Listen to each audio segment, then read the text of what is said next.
Alright, people, so I'm here with your Raw review, and this show was once again a just terrible Raw. You know, I'm so fucking sick of every Raw, everyone is just terrible. Horrible. Horribly put together, horribly produced, horribly written, horribly scripted, horribly wrestled, horribly promoted, whatever the fuck adjective you want to say. Everything about the show, for the most part, always disappoints, always sucks. And it's just simple things that they could fix that. But whatever, let me just get into the review. First, we get Rollins, Owens, and Jericho cutting a promo. I didn't like it because all they're talking about, they're going out there and they're like, oh, you know, Jericho's like, where's my list? And that's all they talk about is the fucking list. Now I like the list. It's a good idea. It's a good thing. It's funny, you know. You just made the list. That's funny. It's funny. I laugh.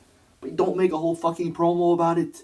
We have a Hell in a Cell match, which should be a big fucking match. Rollins, Owens, big names, big talents, good wrestlers.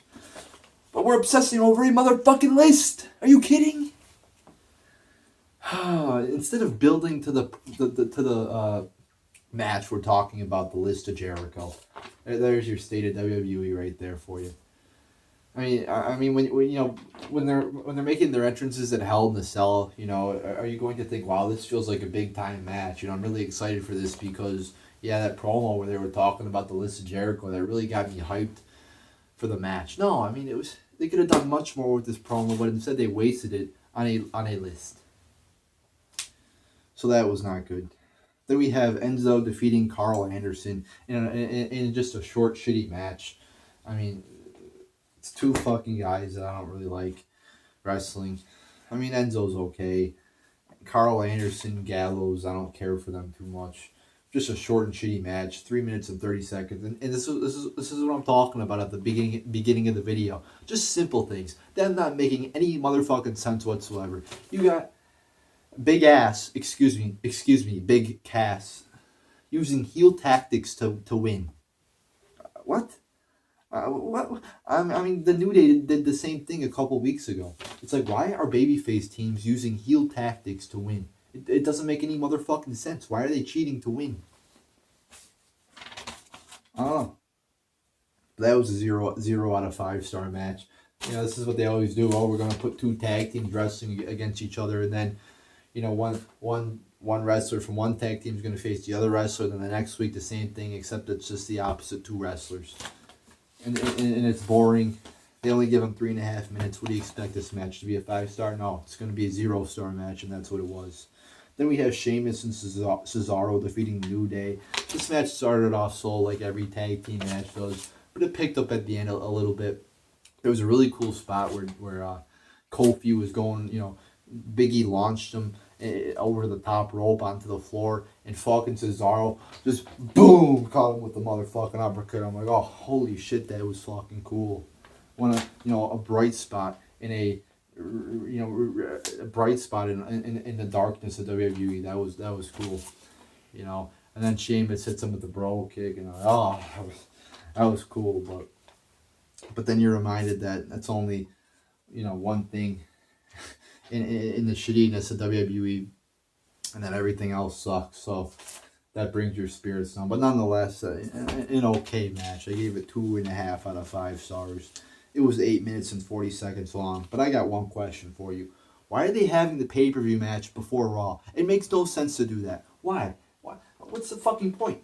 I mean, if you're in the UFC, we got UFC 205. We got this guy, you know, Rashad Evans versus Conor McGregor. Are they going to fight just unannounced, before? No. It doesn't make any fucking sense.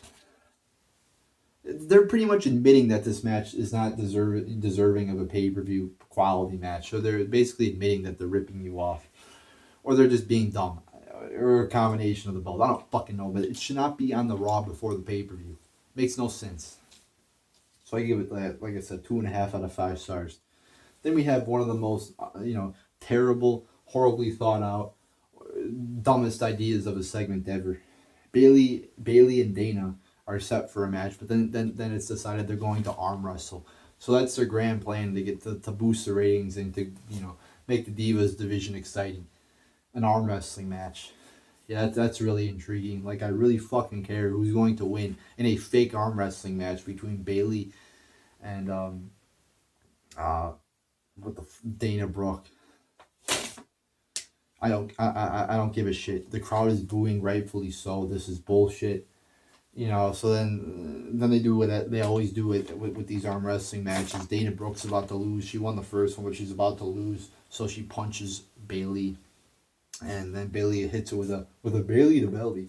One of the dumbest looking, by the way, one of the dumbest looking finishers I've seen is the Bayley to belly. I mean, people probably thought it was cool. You know, you probably got some hack writer. You know, Bayley probably, do this move, Bayley to belly, because it's a catchy name. Bayley to, get it, guys? Because it's belly to belly, but we're going to substitute Bayley, and so it's a cool move. And just because it's a cool name means that we could pass it off as a finisher. She hardly even gets a person off the ground, for crying out loud. Yet she's using it as a finisher. Get the fuck out of here with that bullshit. I'm not buying it. But anyway, a terrible ass segment, a waste of my time, and a disgrace. Then we have Bo Dallas defeating Curtis Axel, and talk about disgrace. Another jobber match, 3 minutes long. I gave it a 0.5 star out of 5. Fuck this shit. You know, if you're going to have a legitimate feud with Bo Dallas and Curtis Axel, okay, but this was horribly executed.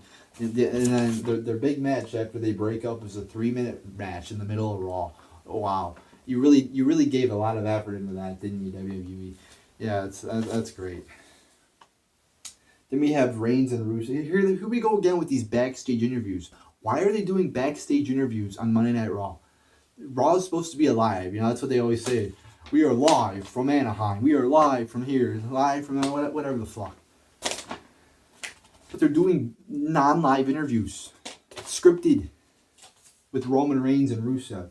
You know, I loved last week when Rusev was out there saying that Roman Reigns' family dips their fucking turkey legs in mayonnaise while sitting there on a fire. It made no fucking sense, but I laughed because it was funny. Now you got a fucking scripted ass promo. Even more scripted. The ones on TV are already scripted, but these are even probably more scripted and more micromanaged than the ones on, Raw already. But so I don't like them. They're non-genuine and they're generic. So both of them sucked. And they did it last week with Sasha and Charlotte. And again, they sucked. They suck because they're non-genuine. Again, they're not live, but also they suck because the two wrestlers who are in feuds together are in separate promos. What does that do? They should be talking together. That helps build the fucking match more if they're together in the ring cutting promo. Not if they're apart. Makes no sense. When they weigh in, again, UFC reference. When they weigh in at UFC, they stare at each other. You know, they don't stare, one guy looking this way and one guy looking the other. No, they stare at each together, not separate. When they do the weigh-ins, if you know what I'm talking about. Then we get the Golden Shit defeating the Shitty Stars. Oh God, I don't even know why. See, you make Raw 3 hours and you put shit like this on. Well, why is this shit? I mean, R-Truth and Goldust, whoever came up with the whole idea of them rapping to the ring is a fucking retard who deserves to not have a job in the wrestling business, in the writing business, wherever the fuck, ever again. I mean, they look like total fucking retards. The crowd is doing nothing. I'm staring at them like I mean, holy shit, they're embarrassing themselves. They got to put the lyrics at the bottom of the screen because nobody can understand what R-Truth is saying. That fucking retard R-Truth. And then Goldust, once a legend 20 years ago, is embarrassing himself rapping with this retard. I mean, it's embarrassing. So this match was, again, terrible. Same match as last week, pretty much, except, there wasn't Henry and Titus O'Neil in it. Wow, that made it so much better. 0 out of 5 stars here. 3 minute and 55 second match. Again, waste of my time. Then we have Charlotte, Sasha, and Foley cutting a promo. And this was about the only good part of the night here, only good segment of the night. You had Foley really getting into it, really going passionate. Wow, actually some legit passion and bringing some real life shit into there. Talking about his spine injuries and shit like that. I really enjoyed that. Charlotte and Sasha are like, yeah, I got this. I'm ready for it. And then Foley's like, you don't. And he really seemed passionate and legit into this promo. It's not like Roman Reigns coming out and saying, I'm gonna kick your ass, and you can believe that. I mean, it wasn't some scripted ass promo. It seemed legit. It seemed from the heart. And even if it wasn't, I mean, it was from the heart though, because you can't fucking fake injuries. Foley's like, I can't walk right anymore. I mean, it's pretty obvious. He comes down to the ring and he can't fuck. I mean, it's pretty sad. So I mean, that was a really good promo there. Maybe not really good, but it was definitely a quality promo. I was satisfied with it. And hey, look at that. You put fucking people in the ring together, women, whatever, in the ring together. Oh, I can't call them divas. That's not politically correct. But you put women in the ring together instead of in these scripted, generic backstage promos. And they actually do good. Foley, again, is, live, legit passion instead of, generic promos backstage where you could do them over and over again. I love the aspect of live television. So that was good. Then we have Swan defeating Kendrick in another shitty ass cruiserweight match. You're only giving these cruiserweight matches 4 or 5 minutes. You gotta give them more fucking time. Not just cruiserweight, but every match. You can't expect cruiserweights to go out there and wrestle a good match in 4 or 5 minutes. So this match was 4 minutes and 55 seconds long. Yeah, there were some couple of good moves in here, but it still wasn't a good match. Give them 10, 15 minutes, and you will have much better matches. And let them go out there and be themselves and wrestle cruiserweight type matches. Because yes, there are some good moves in there and shit like that, but I think they could be better. I mean, this is WWE is supposed to be the best company. I've seen much better cruiserweight matches and much better high spots and shit like that in other companies and shit like that. So they could do better than this. So I gave this match 1.5 stars out of 5. Then we have Zayn and Strowman just in a random, they're supposed to be fighting in a match, but instead Strowman says Zayn's not tough enough competition. Zayn starts punching him and whatever. Then Strowman, I think, throws him out of the ring and just leaves. Again, just a nothing segment, a waste of my time. Then we get Heyman cutting a promo. I'm like, oh, good. Heyman, Lesnar. Here we go. Something good. So Heyman starts talking. He's talking for a couple minutes there. Crowd's chanting. He's pausing to let the crowd chant. I'm like, okay, this is going good. I'm figuring, okay, maybe he's like 30, 40, 50% into his promo there. The crowd's chanting. Actually, a lot of them were chanting Goldberg sucks. Some of them were chanting for Goldberg. I'm like, okay, he's just letting the crowd chant. And then Brock's music plays and they leave. I'm like, what? He got like a 5-minute promo. I mean, what was that? This was the big, after Goldberg returned last week, this was his big ass promo? A fucking 5-minute piece of shit? I mean, you got a 3-hour show and you could only give Heyman 5 minutes to cut a promo? I mean, guys, this is so dumb.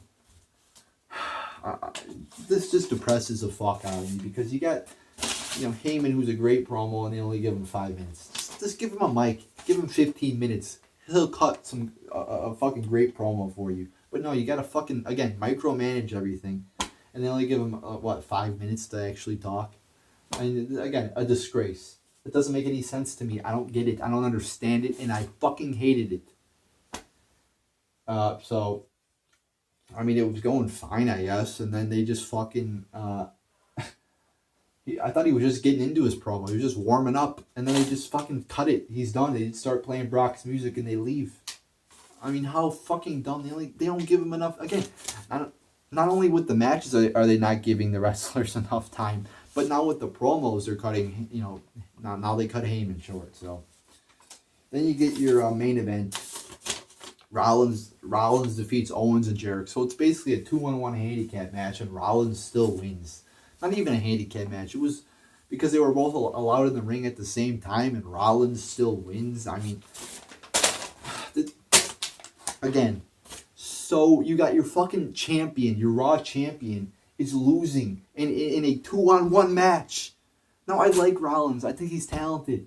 But he should not be beating the champion here in a fucking 2-on-1 match, especially if he doesn't win at Hell. See, if he loses at Hell in the Cell, that would be dumb as fuck to make Owens lose here at Raw. I mean, this was the dumbest thing. I don't understand it. I don't understand it one bit. It just made no sense to me. So let me uncrumple my paper here since I was getting mad. the match was pretty boring. It was basically just a boring 2-on-1 beatdown. I mean, it wasn't a wrestling match. It was more of a somewhat of a slow ass brawl. Pretty boring. I gave the match 0.75 out of 5 stars. Rollins wins by rolling both of them up. I guess that was a creative finish, but everything else sucked. But then after the match, we get a little brawl there between Rollins and Owens, and it was actually a pretty good brawl there. People were trying to break him up and shit, and then Owens power bombs him on the ring apron, which is a really cool spot. It looks really brutal. So that was a cool way to end the show, but I mean, the whole match sucked. Rollins winning was dumb. And overall, the show was just terrible. A dumbass show.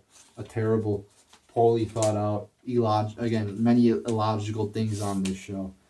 So, for example, Big Cass using a heel tactic to win. Illogical. So there you go, people. Oh, I got to go through the match times. Almost forgot about that. So, we had only 33 minutes and 55 seconds of total wrestling, 5.7 minutes per match. There was only 6 matches tonight. 4 of those matches, again, a majority of the matches under 5 minutes. We've been seeing a trend of that lately, where most of the matches are under 5 minutes. That, again, a big problem with this company is that. And then 2 of the matches were 5 to 10 minutes long. Your longest match was 9 minutes and 55 seconds. Your shortest was 3 minutes between Bo Dallas and Curtis Axel. So once again, match times are shitty. The show is shitty. Pretty much everything about this show is shitty, besides the Divas promo. And, you know, that's about it. That was the only segment that was good. So there you go, people. There's your Raw review.